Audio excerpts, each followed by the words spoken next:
Most people treat spiritual growth like a luxury spa day. You buy a $40 candle to vibrate higher and suddenly you're enlightened? That's a lie. A real rebirth isn't a glow-up, but a structural demolition. The phoenix doesn't just reset, it has to be incinerated. Look at Robert Downey Jr. in 1996. He wasn't Iron Man yet. He was a global joke passing out in a toddler's bed. Most people saw a celebrity train wreck. Ancient alchemists would have seen a Nigredo, the soul being stripped of its masks. If your life currently feels like a dumpster fire, congratulations, you're right on schedule. This is the dark night of the soul the Pinterest gurus ignore. It's a violent ego death designed to burn away your false self. And if you don't understand the mechanics of the burn, you're going to stay stuck in the smoke. Today, we're looking at the raw, unglamorous reality of the phoenix journey and the death and rebirth cycle. Because your rock bottom isn't a tragedy, it is the only foundation solid enough to support your ascension. But first, we have to talk about why you currently feel like a naked mole rat. We are taught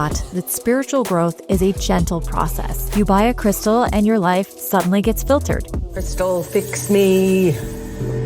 Fix me with your funky crystal energy. That isn't a rebirth, it's interior decorating. A real phoenix journey starts with a localized house fire, your house. The first sign is a weird kind of spiritual claustrophobia. I feel like I'm going to die. I think I am going to explode. Vicky. Your old personality feels like a suit that's too small. Your job, car, and hobbies suddenly feel tight. We are keeping it tight. It is tight. The second sign is that your favorite distractions stop working. The wine, doom scrolling, and mindless TV, they all suddenly taste like ash. This is the alchemical fire drying out your false comforts. The third sign is the most unglamorous part, the total collapse. This is when the internal flame finally breaks out. Your partner leaves, your bank account hits zero, your reputation takes a nosedive. It's easy to call this a bad year, but ancient maps call this Nigredo. It is the blackening phase where your identity must rot. It isn't a mistake, but a structural demolition. You're being stripped of your masks to meet your essential self. It feels like failure, but it's actually a divine invitation, and nobody received a louder invitation than Robert Downey Jr. In the mid-90s, Robert Downey Jr. was the crown prince of Hollywood. Then the universe brought out the blowtorch. His Nigredo phase started on Sunset Boulevard with a gun and heroin, but the real burn was the Goldilocks incident. He wandered into a neighbor's house and passed out on a child's bed. This wasn't just a mistake, it was the total public pulverization of his identity. His old life didn't just end, it putrefied. In alchemy, putrefaction is when the old matter must rot. You need the rot to become fertilizer for a new life. You can't just skip this part of the phoenix journey. Robert Downey Jr. went from movie sets to being inmate P50522. He spent years scrubbing pizza pans for 8 cents an hour, and he once woke up in prison in a pool of his own blood. This is the gritty reality of facing your shadow. The Hollywood star had to become a dishwasher to find his soul. This kind of humiliation is actually a spiritual shortcut. It kills the false self faster than any meditation retreat and burns away the parts of you that are just for show. By the time he left prison, the old Robert was ash. But standing in the ash is where most people quit, because the next phase feels exactly like doing nothing. Just ask Macaulay Culkin. He had a different kind of death. His wasn't a violent prison crash. It was a quiet and voluntary vanishing. At age 14, he walked away from fame and millions, effectively burying the child star in a shallow grave. In the Phoenix cycle, this is known as the ash. This is the gap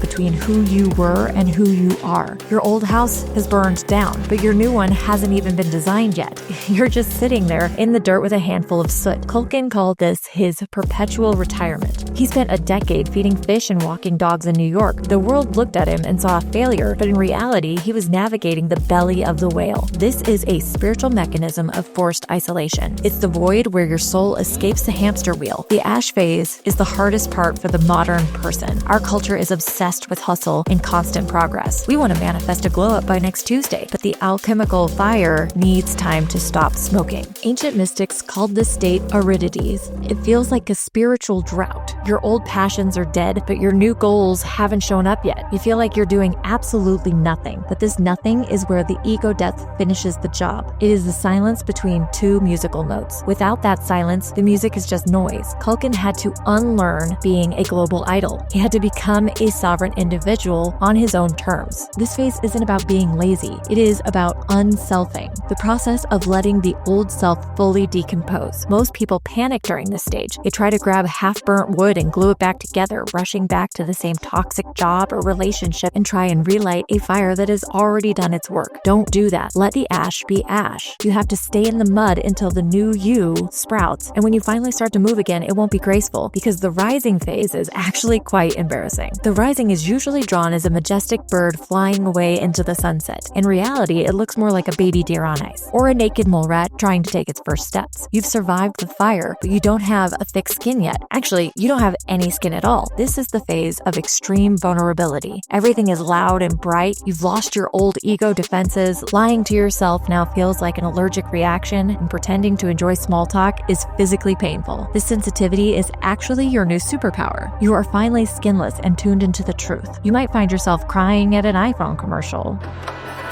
Hey. Hi. What are you doing? You're crying? No. You're crying from Home Alone?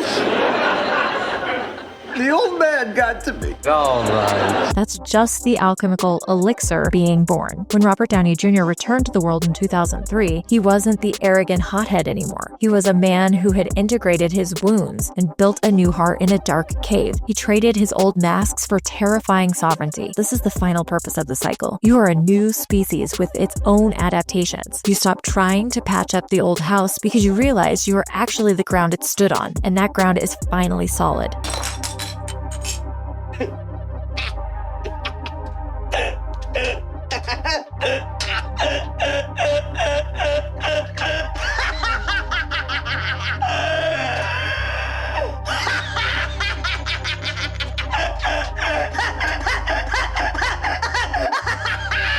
If you feel wobbly and exposed, don't panic. It just means you're finally real. The Phoenix journey is elemental. It isn't a cosmic punishment for being a mess. It's a divine surgery without the anesthetic. You trade your thick ego shell for a transparent spirit and become a person who emits light through their scars. Robert Downey Jr. didn't just get his career back. He built a foundation that can never be shaken. Macaulay Culkin. My full name is Macaulay Culkin. Because if anyone asks me, excuse me, are you Macaulay Culkin? I can say Macaulay Culkin is my middle name. Didn't just hide away, he reclaimed his right to exist on his own terms. This is the true meaning of Ascension. It's the terrifying freedom of having nothing left to lose. No, what's happening? Oh my gosh, you're ascending! I am? I am! It must have been when you saved me, when you were willing to sacrifice yourself for me. So if you're currently standing in the ash, look down. The fire is finally out, the soil is rich, and it's time to see what grows next.